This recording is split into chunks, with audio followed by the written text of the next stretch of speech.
You're watching the Air and Space Channel.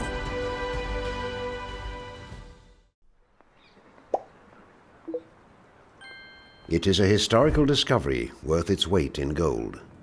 A truly important document of German aviation history is uncovered. It is not found in the archives or by any secret military personnel after the war. It happens instead by accident. On an ordinary day for this factory worker, he discovers a sealed canister containing a drawing. It appears to be a blueprint for the design of an aircraft. On closer inspection, the document dates back to the mid-1920s.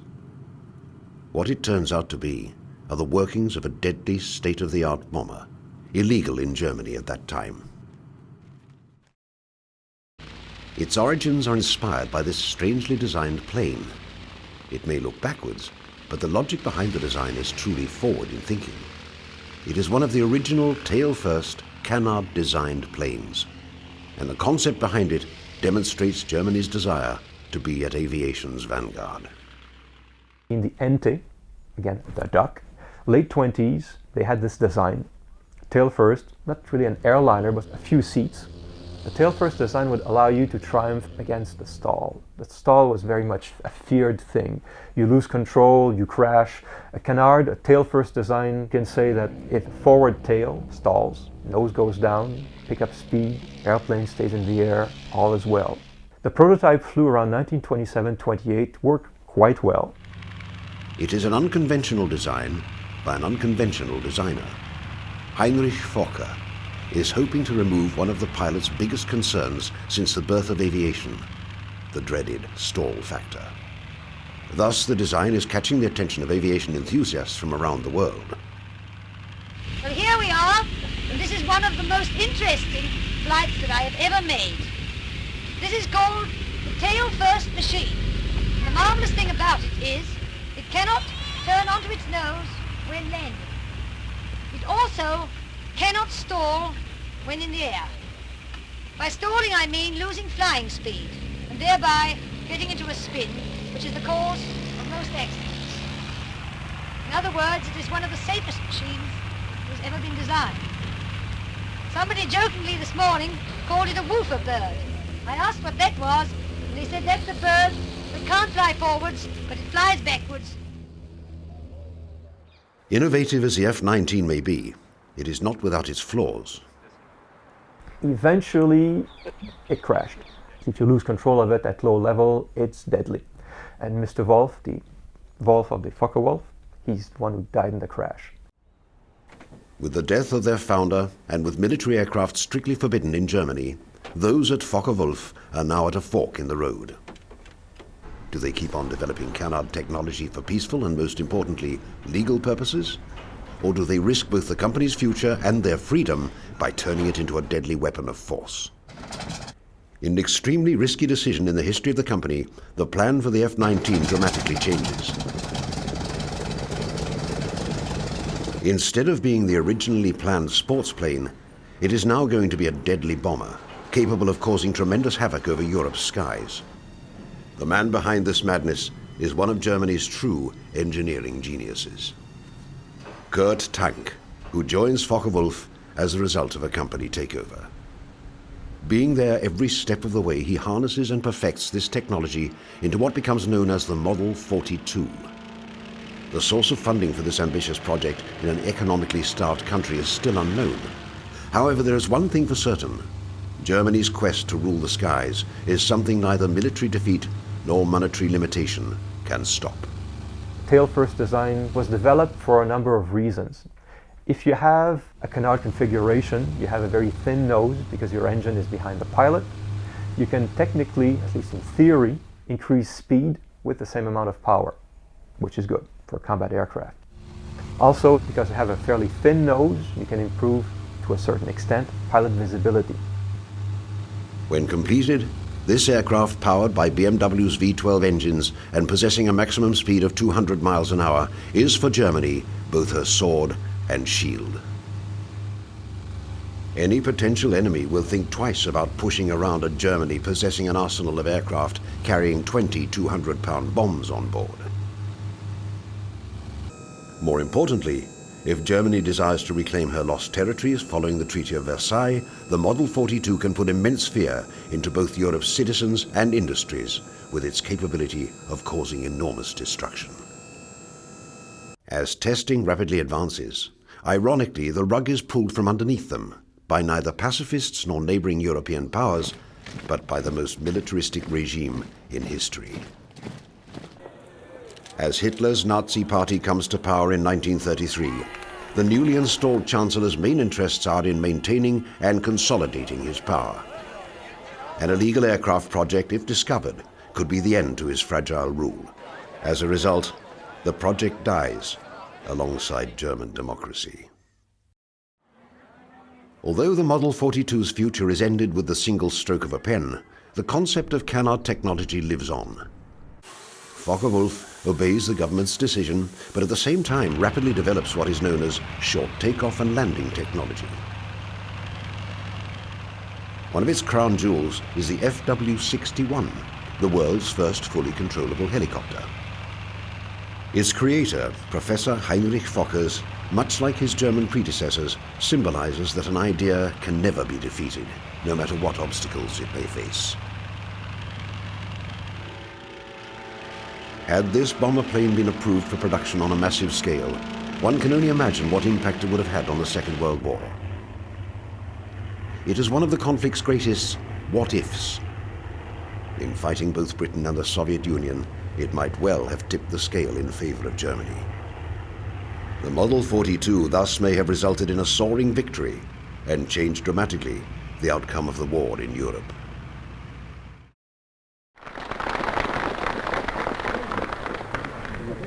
I name you hero and wish you good luck and Godspeed to all who fly in this type. Yeah?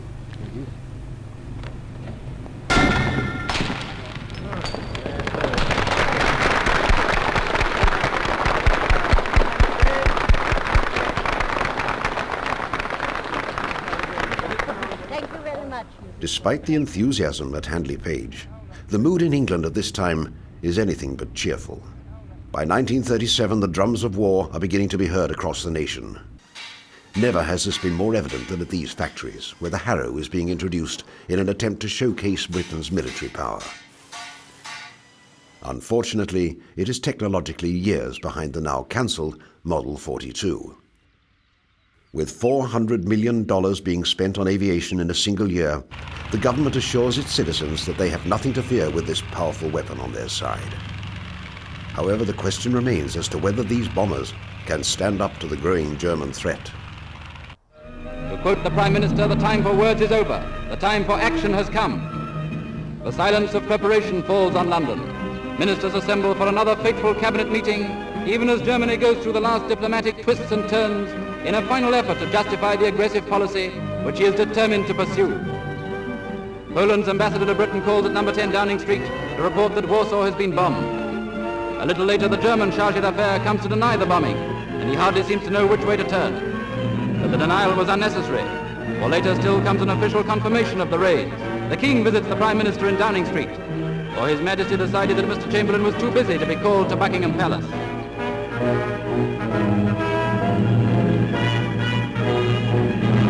And the few hundreds who cheer the King in Downing Street are a symbol of the millions who stand behind him all over the world.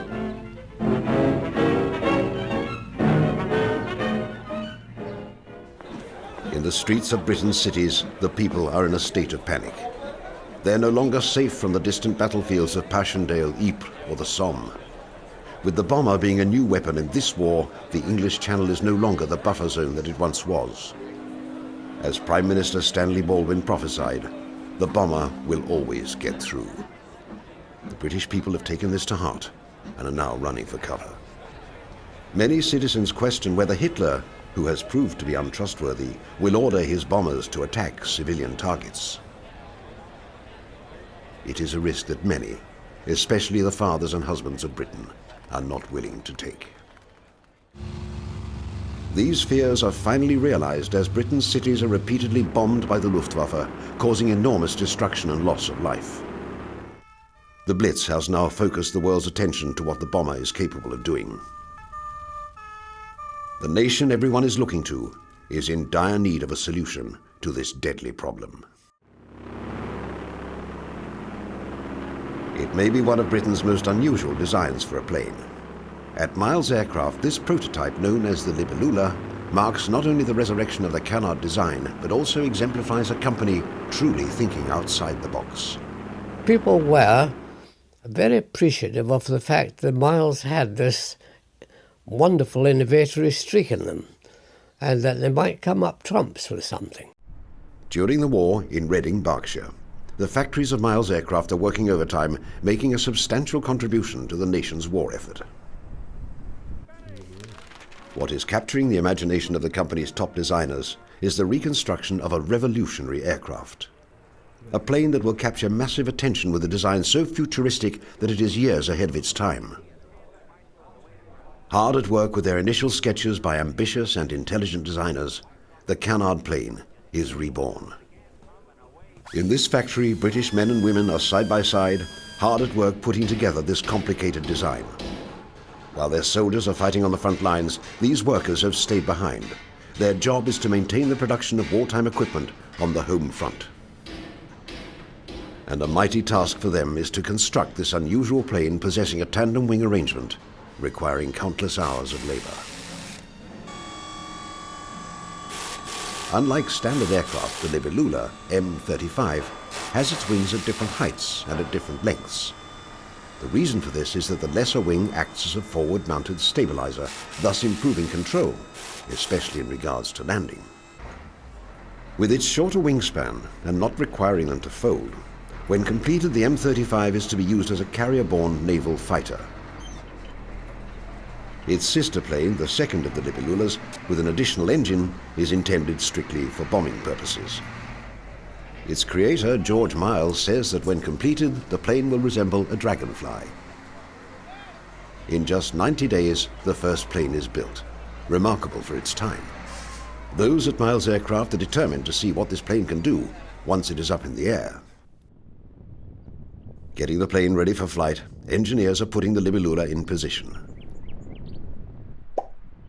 As the final inspections are being conducted both underneath the plane and in the cockpit, the company, having a huge investment in the aircraft's success, hopes to put it into mass production shortly, pending government approval.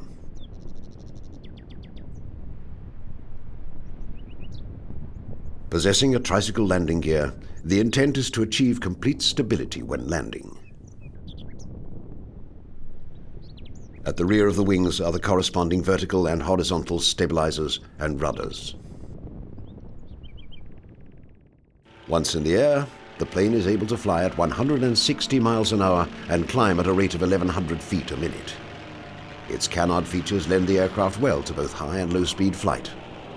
With all of its advantages, however, the Libellula is not without its drawbacks. So the Libellula, the problem was to control the aircraft for takeoff and landing. It had two sets of flaps with 5 settings for each set.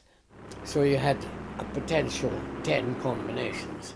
This was difficult because getting the right combination was one thing, because every time you changed the combination, it had some effect on the controllability of the aircraft. And it was really impractical. Complexity becomes its Achilles heel.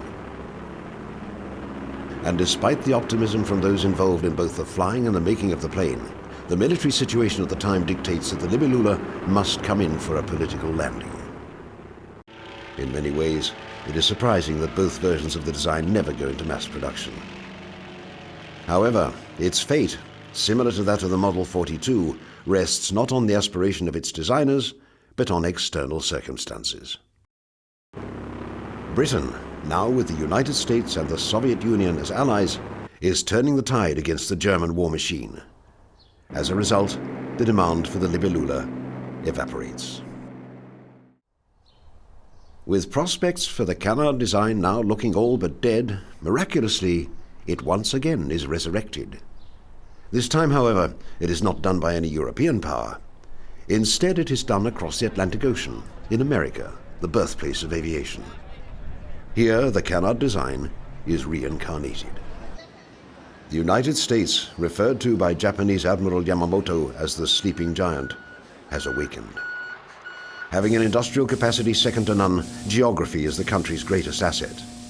A massive labor force working uninterrupted without fear of factories being bombed is Uncle Sam's greatest advantage.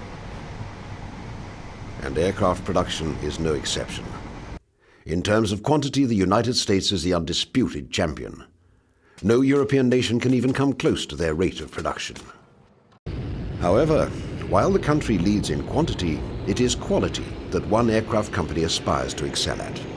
But there was definitely a potential there. So Lockheed started to look at what kind of airplane could be designed around a turbine engine for high-performance aircraft. It is Lockheed who believes it has the jet-powered solution for the fighter. One of its most secret projects of the war is the L-133 prototype, which is tested to see if this new technology can be harnessed into something tangible for the United States military. Thus, the Canard design, an important component of the project, rises from the ashes. At first, the Army Air Force show interest in the project. The emerging military-industrial complex, however, dictates the final decision, with it becoming a case of quality versus quantity that ultimately determines the project's future. They looked at it and sort of, well, this is all very interesting, but you have an engine that's a wee bit on the complicated side, and you're producing Hudsons for the Brits, Lightnings for us, you're producing light transport aircraft, and in some cases, like Lightning, for example, your deliveries are good, but may not be quite as good as we would like them to be, and you want to get involved in the design of a new type of engine and a new type of aircraft. Please slow down. Our enthusiasm is not necessarily there. With war raging on in both Europe and the Pacific, a policy of producing what is known and reliable is enacted. Every second must be accounted for. With the possibility of the model not functioning properly, precious time must not be spent testing the unknown. Thus, the L-133 becomes, much like the Model 42 and the Libellula, an aircraft whose potential remained unfulfilled. There is no doubting, however, with its state-of-the-art technology, the development of the L-133 would have brought Canard technology to a new level. It is the right place, just not the right time for Lockheed.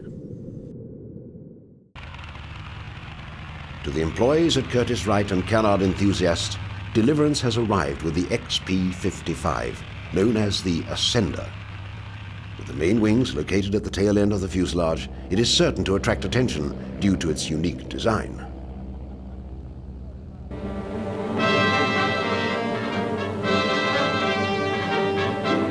Presenting the Army's new Ascender plane. With its elevator controls in the nose and its motor and propeller in the rear, this push-propelled fighter reverses conventional airplane design. Developed experimentally as the XP-55, the new plane gives forward vision for the pilot and a clear path for his gunfire. In action, the darting tail-first Ascender seems to fly backwards.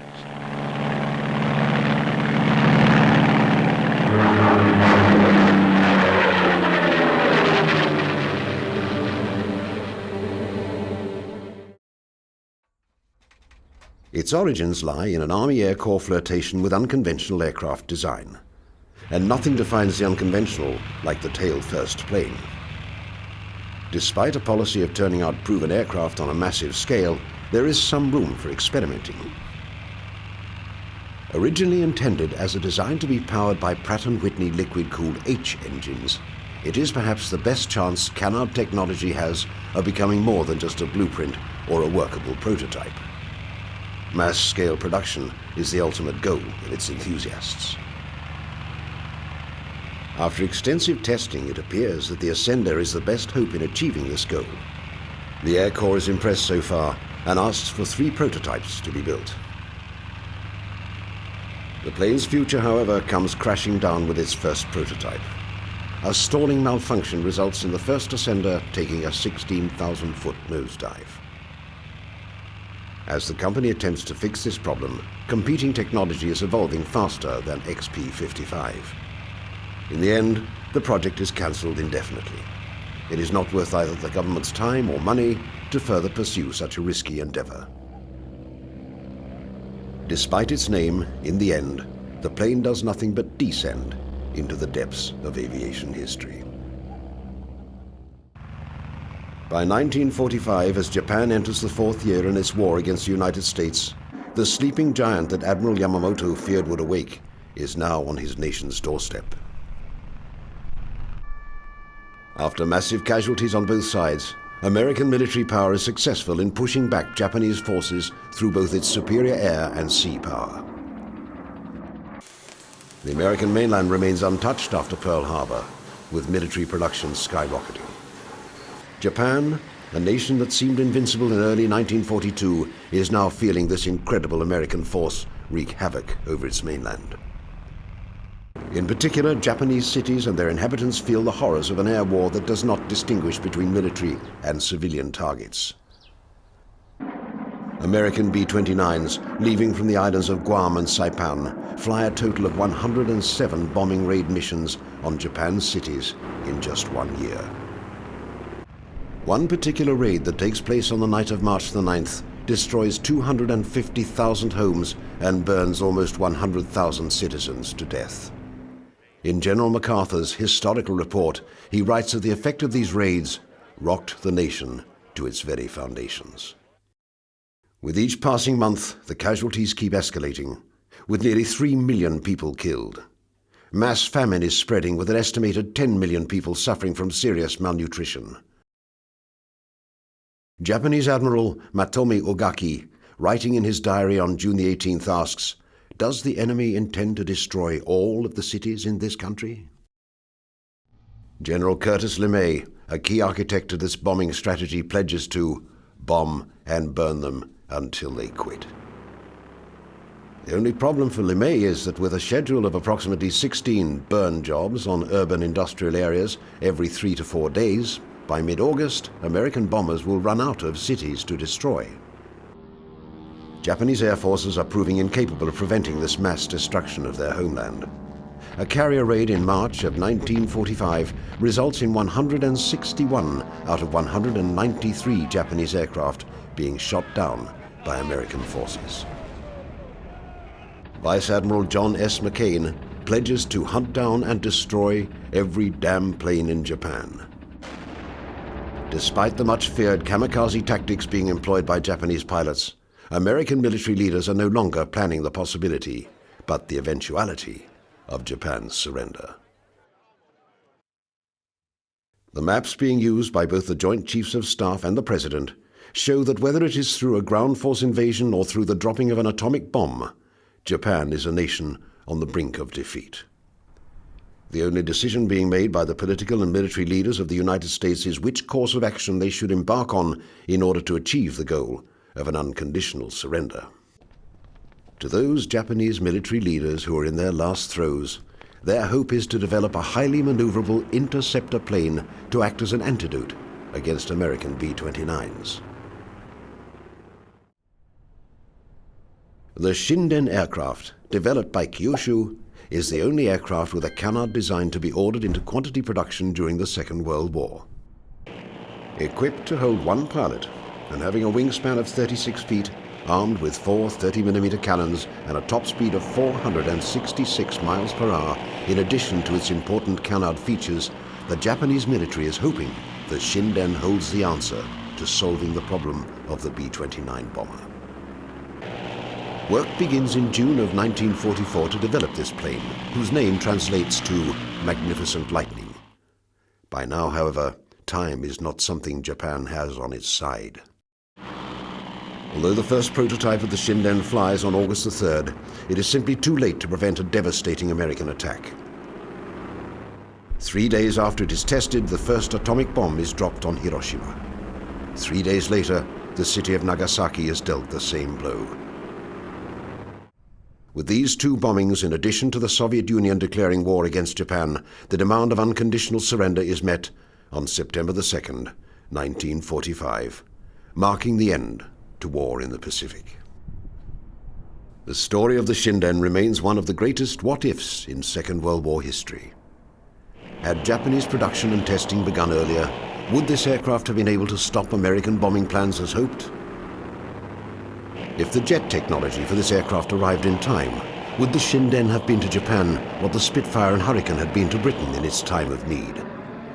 For it remains an unknown piece of Canard history.